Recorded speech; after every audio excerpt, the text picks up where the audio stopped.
ডলারে করে dollar dollar মারছে ডলার নেশা করাছে আমার দিয়ে সব করে ডলার অর্জন করতে ডলার মারছে ডলার আমি রাস্তা গুম করতে চাইছিলাম কিন্তু আমি পারি নাই।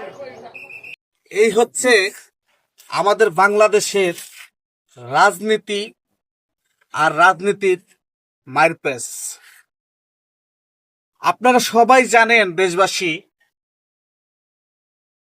এই রামিসার হত্যাকারী এবং তার স্ত্রী দুজনই কিন্তু প্রথম স্বীকার করেছে, ধরার পরে রামিসাকে ধর্ষণ করেছে এবং ধর্ষণ করার পরে খুন করেছে।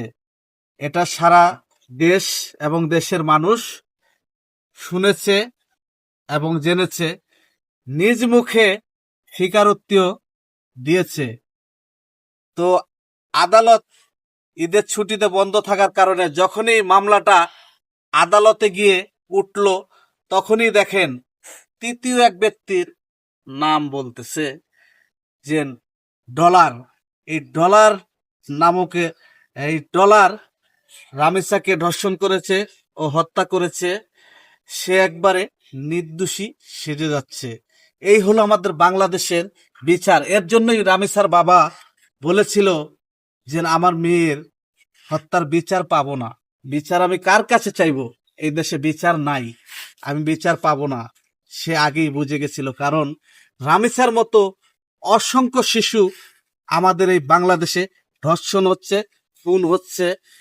এগুলা রামিসার বাপ দেখেছে এর আগে পরে, এগুলার কিন্তু সঠিক বিচার পায় নাই।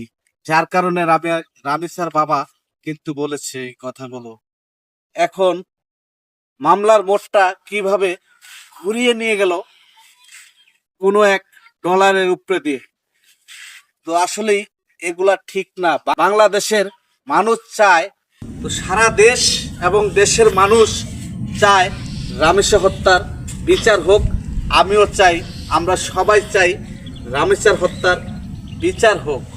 এই মামলার মোড় অন্যদিকে না ঘুরিয়ে সঠিক বিচারটাই আপনারা করেন। বিচারপতির কাছে আমাদের সবার দাবি, এবং এই খুনিকে সর্বোচ্চ তাকে ফাঁসিতে ঝুলিয়ে মৃত্যুদণ্ড দেওয়া হোক, এটা আমরা চাই।